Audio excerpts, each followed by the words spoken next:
Hello, my name is Errin Haines, and I'm editor-at-large for the 19th. And I'm happy to be joined today by Tarana Burke, founder of the Me Too movement, as we mark the 5th anniversary of the evolution of that movement that she started actually in 2006. Tarana, it is so good to be here with you to really look back at this milestone, what it has meant, what it means now, and where we go from here. I'm excited to be here. Thank you for having me, Errin. Absolutely. Well, listen, I think that is probably where we should start. Me Too was a movement that you began and that evolved in the past 5 years. So what is your assessment of where we are now? Well, that's a big sort of question. And the way I've been framing it or trying to help people frame it is that when we have, well, first of all, I'm a student of movements, right? I have been modern movements, I should say, and social justice movements. And I came out of uh, learning from folks from the civil rights movement and the labor movement, Black Power movements. And one of the things that I've noticed is that when we hit milestone anniversaries, people always ask folks who are in the movement, well, what has happened? Like tell me about what your assessment is of the movement, and what they are really asking oftentimes. And I don't think that's what you're asking, but I think what people are often asking are, what has the movement done? Yeah. Tell me about your achievements. And it's really hard um, when you're talking about people's lives to really reduce it to just simple achievements, because then we start talking about, well, we got these laws passed, or we won these court cases, and it tends to take away, particularly when we're talking about sexual violence, it tends to take away from the magnitude of what we've made possible in the last 5 years.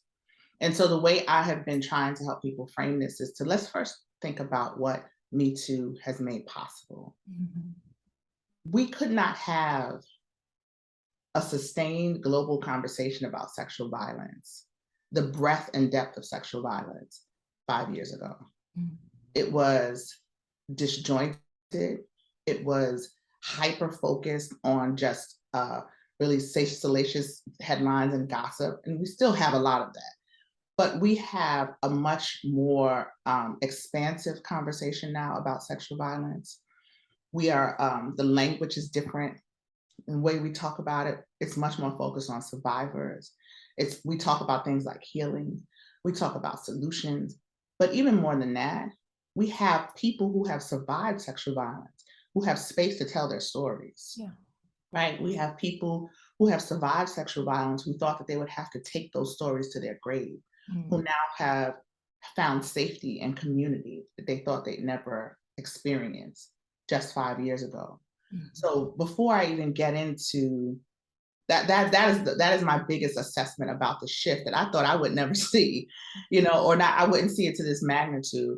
And it's the thing that I feel most proud of, and the thing that I'm most excited about that's happened the last 5 years. Because the 5 and 10 and 15 years prior to that, a lot of the work that I was doing was around getting people to just talk about this. Can we talk about it in the open? Can we have real conversations? Can we bring more people into the fold to understand what this is doing to the fabric of our community? Can we look at this issue like a social justice issue, not just an individual one-on-one issue, not just a crime, right? Yes. Um, and so, yeah, I think we've made a lot of headway in that in those goals in the last 5 years. Yeah, I really your framing of this and really centering survivors and thinking about where we are now in terms of what this movement has made possible for them that was not possible before, I think is really powerful.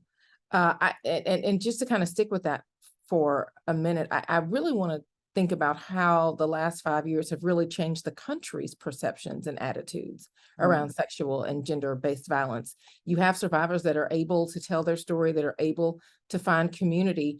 How are those stories being received? How are they being treated? And what has changed in terms of how we think, how you think about justice and accountability for those survivors? So I think that we have to understand that there's social media and then there's the real world, Yes. right? I think that social media can distort what's actually happening in the world. And in some ways, and in other ways, it can give us a temperature of what's happening in the world. We see a lot of aggregated attitudes sometimes on social media. So when people reveal their stories in the mainstream media, you'll have a rash of people on social media who have really negative responses to folks telling their stories. But then you have things come out like this Pew study that came out talking about how much there is actually a lot of support for Me Too, Yes. a lot of support for people coming forward and telling their stories in the real world. So I think we have to weigh those two things. I think there are people who can actually hear folks' stories better. And this is where looking at court cases is actually a little bit helpful. Like I was so surprised, be quite honest, just as an average, as an everyday citizen in this country, I was surprised at the Weinstein verdict in New York because of how intricate the testimony was around his relationships and things like that with the women who testify. Because I know sometimes it's hard for people to understand what happens between survivors and people and perpetrators, Yes. right? And what I took the verdict to mean is that, oh, people are now hearing and understanding the nuances that occur between survivors and perpetrators, right? That it doesn't mean because you continued to be in relationship with that person that you wanted it, or that it didn't actually happen, right? People can understand that. They can take this information and see it for what it is, and hear a person's testimony or hear a person's story and understand that I was terrified, but I needed to continue this relationship for X, Y, and Z reason, right? That made me feel a little bit hopeful. So I think that there's a shift happening where people can hear the stories, understand power dynamics, right? Because it's really not about desire, it's not about sex, it's about power. And we can see, and we have been in a moment, a long moment in this country. And I think it's sharpening the analysis in this country to see in other areas how abuse of power works, right? When you have an administration that we just came out of where there's so much abuse of power and it's so blatant, I think people are understanding from other reasons. When you see the racial dynamics in this country and we see, things like police officers who can kill with impunity, we understand better how power dynamics and abuse of power works. People are maybe able to relate that to other situations and understand that this is about power. That's why we try to, in our work, really, really help people understand the building blocks of sexual violence is about power, right, and privilege. When people get that, they say, oh, I understand power and privilege, right? You may not have ever experienced sexual violence, but you've experienced an abuse of power and you know what that is. So I think, slowly but surely, when you break it down for people and give them a place so they can put themselves in it, which is why we talk about empathy so much. Yeah. When you can put yourself in it in some shape, form, or fashion, it's like, oh, I get it. I see it. I hear it. I understand it. Now I got it. Yeah. And that's beyond awareness. That's about recognition and education and exactly to your point, empathy, so that the framing of this whole conversation and this whole movement can be different. Yeah. I want to talk to you. I've talked to you in the last 5 years a few times, and we started to unpack, but I want to ask you here about really just the impact of the pandemic on the Me Too movement. Oh, man. Yeah, I mean, lessons for workplaces across the country coming out of the pandemic that we really need to carry forward. What have you learned around this issue in this time around gender and sexual violence? Well, one of the things we learned is that this is a small thing. Well, I don't want to say it's a small thing, excuse me. But one of the things that we learned that was surprising to me, but also we have to be cognizant of, is that sexual violence happens in all shapes, forms, and fashion, including on the internet, right? Including digitally, including virtually, I should say. So that workplace sexual harassment continued to rise even virtually, right? We even had instances of people being harassed over Zooms, or, people exposing themselves in meetings and things like that. So you know that there's such a problem that people are compelled to do it even when they're not in person with people. So the fact that workplace harassment continued through the pandemic was really surprising to me. I really was taken by those statistics. But on the other, a more I'm a little lost for words here, but the other thing that was less surprising to me was the fact that we had such a rise in child sexual abuse, of course, because you had children who were at home now with their abusers. There was women, of course, and other folks who were in the homes with their abusers because they had no place to go. So you saw a rise in intimate partner violence, you saw a rise in sexual violence, people who were experiencing it in the home. And so that also talks about the connection between economic violence and sexual violence, right? People who are economically dependent on the people who abuse them, people who are economically dependent on the jobs where they're being harassed, in the places where they're being harassed, right? Those connections, these are the things that we try to show folks this is a social justice issue, because these things are inextricably linked. You cannot remove them from each other. That's why it's not an individual issue. These are social justice issues that have to be looked at and examined together. And we saw an incredible uptick in these types of violence during the pandemic because we were placed in a position where you were forced to look at them. When you take away all of these other things, you were forced to look at them. And there still was a rise in these issues when people were at home or when people still had to go to work and they had no other choice. Yeah. Yeah, the pandemic just it exposed the intersectionality of the issues around gender and sexual violence. That really is a good point that I think that we should continue to think about coming out of this pandemic when we come out of this pandemic, right? Well, you brought up Harvey Weinstein, and I want to come back to that because, the evolution of the Me Too era was obviously launched by that bombshell New York Times story alleging sexual harassment by this powerful Hollywood executive. And I mean, this week, this milestone is coinciding with Weinstein being back in court, facing 5 more of his accusers on 11 counts of sexual assault. It seems to me that Harvey Weinstein is in a very different place as we mark this milestone than he was 5 years ago.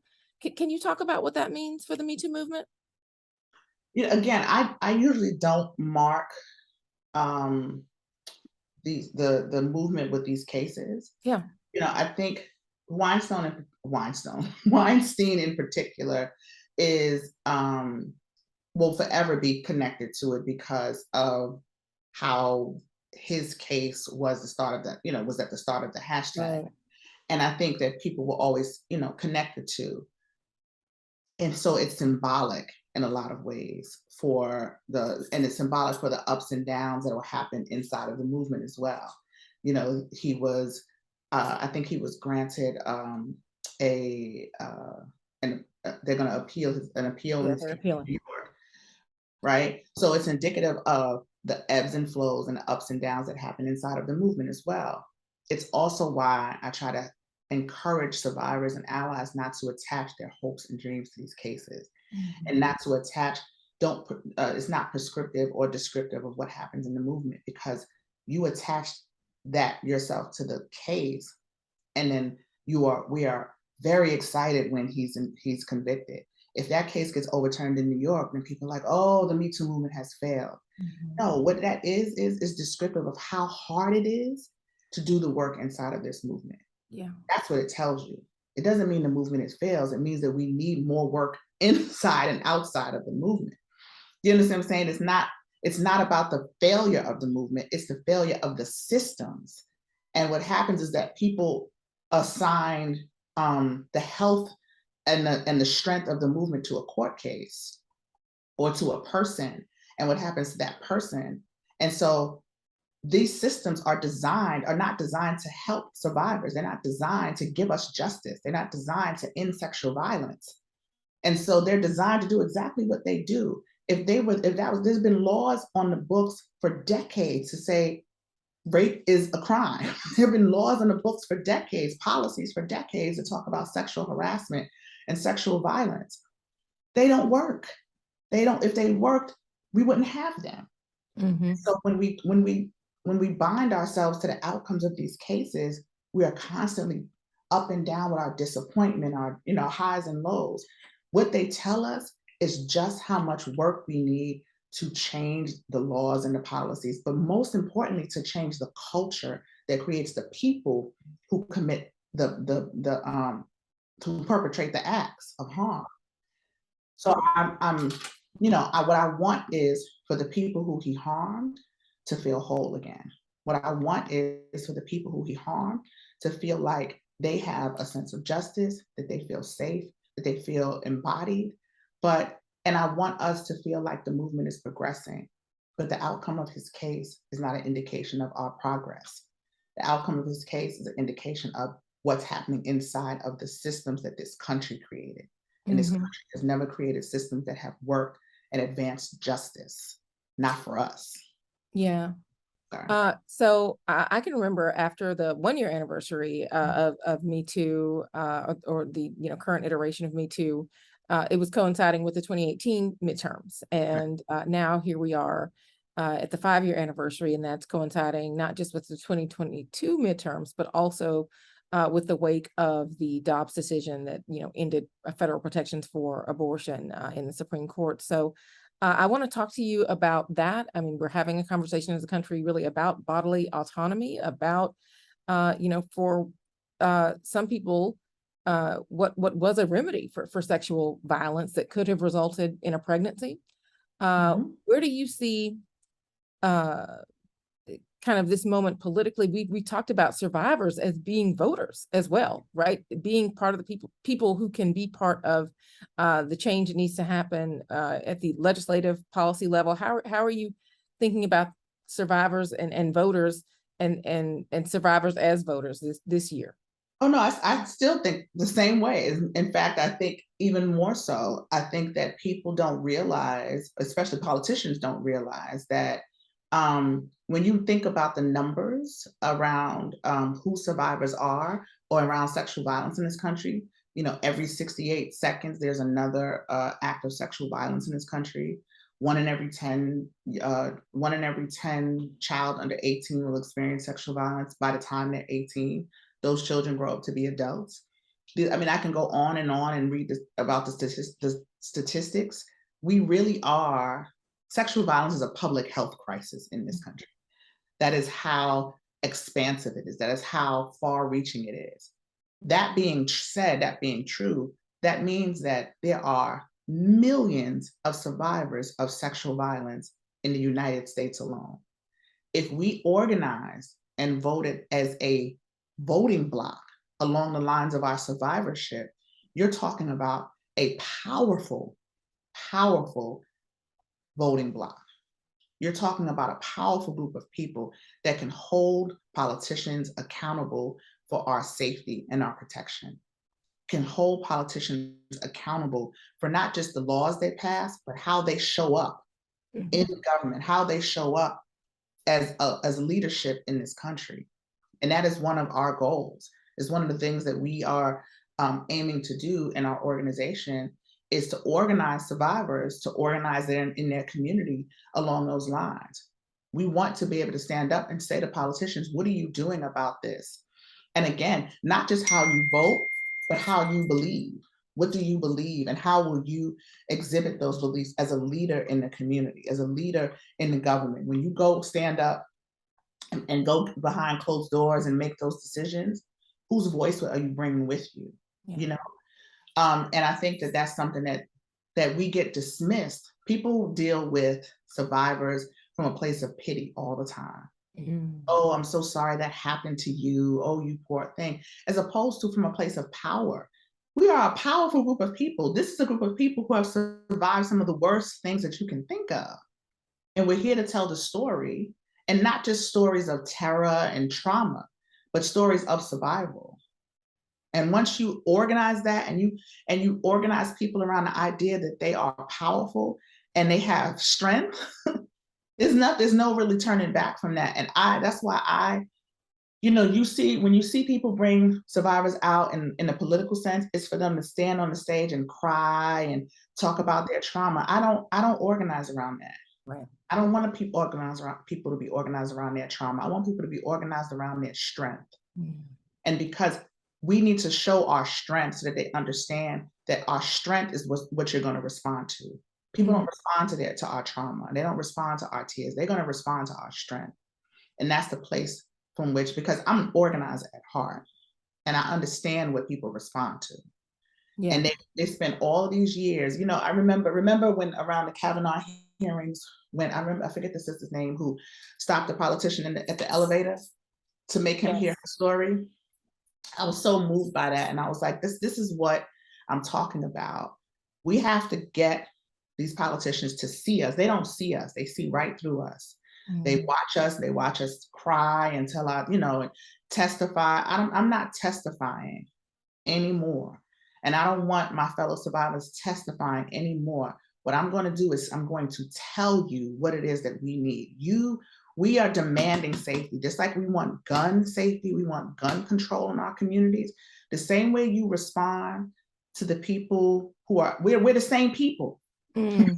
We are the same people. We're the same people who want our community safe from guns and weapons on the street. We're the same exact people. In our same communities, we want our streets safe from sexual violence. And people need to respond to sexual violence the same way. When somebody is shot in a community, we rally, right? We get politicians showing up saying, I want to keep these communities safe. We get community leaders coming out saying, we have to get these guns off the street. When somebody is raped in a community, when a child is molested in the community, there is silence or there are questions, right? We don't rally around that. We don't feel personally connected to it. We don't feel personally responsible. If there is a statement, the statement is, I hope they get help. Have you gotten them therapy? Did you call the police? Right? But we have to shift the thinking culturally and community-wise so that we all feel collectively responsible for the safety of every individual in our community, whether they are shot or they are assaulted. And that is what I feel like the organizing needs to be around. We have to shift the thinking.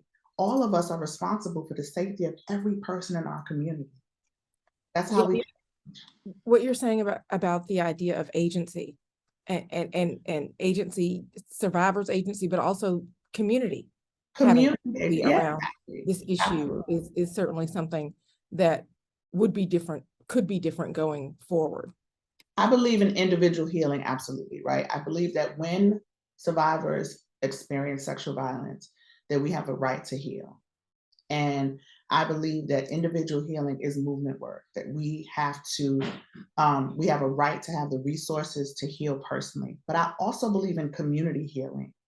And what happens oftentimes is that we stop at individual healing. We say that person needs to go to therapy, that person needs a rape crisis center, that person needs to go to the police, all of these kind of things, or that we need to get the person that did it. But our communities need to heal. The average person who experiences sexual violence spends $122,000 in their lifetime to deal with that experience of sexual violence, if they can afford it. Right, yeah. Now, when you add that number, when you think about that number and you think about the fact that Native women have the highest rate of sexual violence experience in this country, followed by Black women. Put that in the second box. In the third box, you think about Native women and Black women also have some of the lowest economic resources in this country. You think they can spend $122,000 in their lifetime dealing with the sexual violence that they experience? They don't have it. They don't have it. Which means that collectively our communities have to care for their healing. Those resources have to come from somewhere, right? We have to be collectively responsible for the healing and wholeness for the people who we are surrounded by, who are in our communities. So when those people turn to drugs and alcohol and other things to soothe that they have that hole that has been put inside of them, then we blame them, right? When they turn to other things and to find some way to heal from that, then we blame them. they don't have that $122,000. Yeah. But they find some other way to heal, to try to heal, and then we blame it on them. Hmm. Collectively, we owe a debt to people who have been harmed in our community. That's what community healing looks like, because they can't find individual healing. We have a responsibility for that. So this is just not about somebody being Me Too'd and trying to blame this or a gender war. There's a bigger thing going on here. When I say this is a public health crisis, it is connected to so many other things. Everything from mass incarceration to public education to maternal health. I mean, just so many different things that sexual violence is connected to in our communities. When we really take a step back and look at it, it is inextricably linked to so many other social justice issues. If people would stop trying to be nervous about who is going to be taken down next. It's not about that. It's literally nothing to do with that. That's something that the media made up. Hmm. And we have to come away from that, or else our communities are going to continue to be torn down by this issue that has been around for decades and decades. Rosa Parks was fighting against rape in the 50s, you know? Yes, she was. Ida B. Wells was talking about rape. Like we can go back further. You know, we were doing a timeline about the history of Black women fighting against sexual violence in this country, and I found information that I didn't even know about. One of the first times there was a testimony against rape and sexual violence in this country with two formerly enslaved women who testified in Congress during the Civil War. Like, Black women in this country have been fighting against sexual violence literally for decades and decades and decades. Yeah, I mean, and you were fighting this for years before we got to 2017, and then, you know, again, had to make it clear that you had been doing this work, right? That this was not a new movement, that this not only was on a continuum, but it was on a continuum that you had been a part of even before, you know, the rest of the country became aware in 2017. I think we are certainly in a moment in this country where we know that Black women have been doing the work of this democracy of our society and have not always gotten the credit. Do you feel like in these last 5 years, our stories and our leadership have been centered more than they were or not in the last 5 years? No, they don't tell our stories. Listen, I've had people who will call my name. They'll say, Tarana Burke, founder of the Me Too movement, you know, like I founded it however many years ago on a rock and put it on the shelf, but won't talk about Black women at all. Mm-hmm. Literally. We'll talk about me as if I'm translucent, you know, an abstract, but won't talk about Black women. And you know me personally, everywhere I go, there's no place I go, there's no room I go into that I don't bring myself as a Black woman and Black women with me. Yes. And it has been, and Black people and people of color, all kind of marginalized people. I always mention Black women. I always mention Native women, in particular because of just how expansive the problem is in our community. But even how you've been, I mean, even your what is the acknowledgement in terms of, because again, certainly was overlooked that you were the founder of this movement. Is that something that's still being overlooked? Are you somebody that is? I don't think it's overlooked anymore. I either get, I'm gonna tell you when it's not overlooked. When there's a problem, I'm always the founder. When Me Too is getting dragged through the mud, they seem to remember that I'm the founder then, right? But no, I don't think it's overlooked as much as it was before. But there's a very interesting dynamic. I don't get called a Black leader. I get called a leader and a women's leader. And then I don't get called into the leadership. People talk about, you know, I've seen people call Gretchen Carlson the mother of the Me Too movement. I've seen people call, I've seen all kinds of things. It's you know, listen, I'm here to do my work. These, I feel like, what did Castro say? History will absolve me. I probably shouldn't quote Castro. People are going to get upset about that. Whatever. I'm here to do my work. You know what I mean? I started the Me Too organization. I think we do amazing work. We have an amazing group of group of folks here. And at the end of the day, it'll all work out in the wash. And we're about to put out our framework. I mean, I have been like dreaming about this for a long, long time. Mhm. And I finally got a group of people together that feel that are on the same page. We put together this really amazing book that is an articulation of the framework of how we think about it. Like my vision on paper is just, it's so beautiful. So the whole like, you know, are you being acknowledged? I feel like I get enough acknowledgement to the point where I think there are so many other Black women who are doing this work that they need acknowledgement. The very first thing I did when I got put on sort of was get money and try to give grants out to other Black women of color, queer folks who are doing this work. I don't want to take up all the space. I don't want to take up all the air in the room or whatever, and have the same thing happen. Continue that same cycle. So I get enough acknowledgement. I try to bring other people so that they can get acknowledgement. It's really not about, because what'll happen is that you spend so much time trying to get acknowledgement, then they give you all the acknowledgement, right? So it's a little bit of a catch-22. I don't want to do too much of that. There are tons of people who are doing this work. There are tons of visions, and we literally need all of that. Yeah, this is a moment where it is really important to try to breathe life into as many people who have vision and ideas so that they can bring those to the forefront. Because this is like one course of action. There should be many, many courses of action at this point, because the problem is just too big. It's too big to spotlight one person. It's too big to have one way forward. It's too big to have one way of thinking about it, because we need to be coming at it. I always talk about multiple interventions, when and I use cigarettes as my example. So I think it helps people to understand, especially if you're of a certain age, that you think about maybe 20, 30 years ago, that we used to be able to smoke in public everywhere.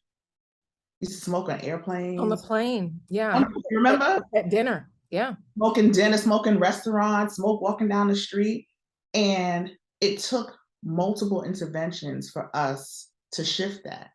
Yeah. There were cultural interventions. We started seeing they took cigarette ads off of television, out of magazines. They took the billboards down, right? And out of movies and things like that. We stopped seeing people smoking on television and smoking in movies. We had medical interventions. There was research done that said secondhand smoke will kill you. And that we got this medical information that said this was really, really bad. And they did a really good job of putting that information out everywhere.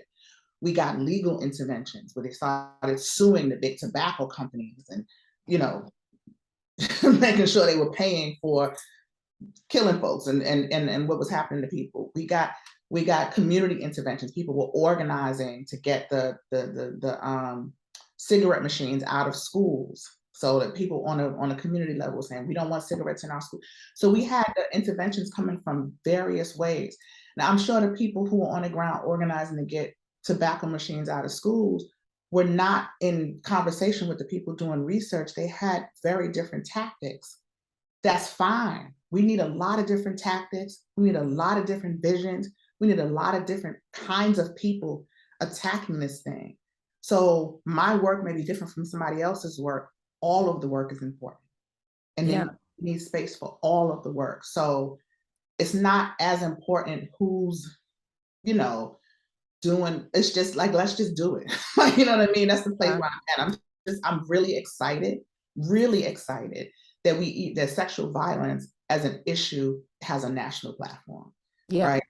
I'm Yeah. really excited that sexual violence is being talked about in conversation alongside climate change and gun violence and, environment and things like that. I'm really excited about that, because that was not the case before. So I'm just like, let's keep that happening. Right. And to your point, that also presents opportunities to even expand that conversation, right? And so I want to ask you, this question actually came from Catherine Gilliard, one of our Frances Ellen Watkins Harper fellows at the 19th. And she wanted me to ask you, in your work or in collaboration with others, how are you thinking about, are you hearing from other people who are thinking about the issue of consent for disabled and neurodivergent people? How does that conversation change? Certainly the issue of consent in the disability community in general is the issue of consent in general is huge. The issue of consent amongst in disability community is also a really, really big conversation. You know, when we were doing our framework, we had a consultant come in to read it so we could make sure that we had different communities covered. And the person who read it for disability said, you know, you have failed. Like, they were like, you missed you have a lot of gaps here, a lot of different things that you need to go back and reread it for. And that was really important for us to make sure that we just did not leave folks out. I think the issue of consent in disability community, and particularly around folks who are neurodivergent, I have folks in my family and very close to me who are neurodivergent, so it's really important. Not just really important for that reason, but I have experience around it. Yes. Needs to be a more expansive conversation. And I think as we expand the conversation around consent in general, there's this real big movement around codifying consent. I think it'll help expand that conversation in all communities, because part of it is about codifying consent into law, but I think it's about codifying consent culturally. So if we have like a universal understanding of what it is and can be communicated so that people, like across college campuses and schools, and as we talk about it when we do trainings and things like that, there's a universal understanding that is, you know, accepted across the board and can be talked about. But yeah, I've heard the conversation, but I'm closer to the closer to the ground. I don't know that it's happening outside of movement spaces as much as it should, though. Yeah. Yeah. Well, lastly, I mean, I just want to ask you, you've started talking about this, but I want to hear more because you have already spent most of your adult life confronting the issue of sexual and gender-based violence. And I wonder if you're also reflecting on how that work has changed for you, and talk a little bit more about what this work is going forward, the framework that you mentioned, what you're focused on now. How the work has changed. You know, I think that prior to Me Too going viral, quite honestly, I would have been dreaming smaller. I think that prior to it going viral, and I'm not saying that, I guess, in disparaging, I didn't understand. And maybe it wasn't an opportunity, but I just didn't understand where we could go. Right? I was introduced to another world and another understanding, another life after. So prior to it, I just thought I sort of was, and this is how we're trained kind of to think in our box, to think in our lane. And now I really feel like the sky is the limit. I feel like, and I feel like nobody can tell me it's not, right? I have seen too many people say yes when I know they would have said no prior before. Say yes because they wanted to, right? Say yes just because, say yes. Or I just seen where I've seen that limits can be pushed, boundaries can be pushed because people want to, and because we can organize to make them. And I just feel like the sky is really the limit for where we can move the needle in my lifetime. Like obviously I feel like my job is to move the needle as far as I can in my lifetime and sort of pass the baton. But it really is, and my lifetime in this work is not forever, you know, right? I also feel like it's my job to do what I can and pass the baton. I don't want to be, you know, the old head trying to get young people to do things my way. I want young folks to come in and take it on and do you know, move it to the next level. So I also think the future of this work is young people right now who are watching me make mistakes, right? The future of this work are young people right now who are watching me and saying, I mean, what she said is good, but she didn't think about this, she didn't think about that. She's not talking about this, she's not talking about that.